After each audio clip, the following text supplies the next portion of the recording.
ඇද්ද බලන් හිටපේ උන්ට ඇද්ද බලපියව් 175ක් ලංකාවේ මිනිස්සු කැමැත්තෙන් හිටියේ. දැන් තොපි කිව්වා නේද හෙට වැටේ අද වැටේ කියලා. කෝ වැටුණා? වැටුණා තොපේ රෙද්ද විතරයි වැටුනේ. හරිද? තොපේ රෙද්ද වැටුණා. රෙද්ද වැටුනේ.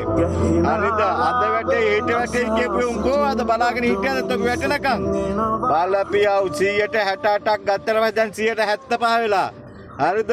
තෝපිට යන්න වෙන්නේ හෙළුවෙන් ඊගාවට 2029 කාලකන්නින්ට ඔය අනුරට මඩ ගහනේ උන්ට යන්න එන්නේ හෙළුවෙන් හරිද? නැත්තම් හිරගෙදර නැත්තම් ජම්පරෙන් නැත්තම් හෙළුවෙන් යන්න වෙන්නේ. හරිද? තොපි බලාගෙන හිටපියව් වැටේ තොපේ ලබ්බ රට නෙමෙයි වැටෙන්නේ යකෝ. හරිද? අනුර වැටෙන්නෙත් නෑ ආණ්ඩු වැටෙන්නෙත් නෑ වැටෙන්නේ තොපේ ලබ්බ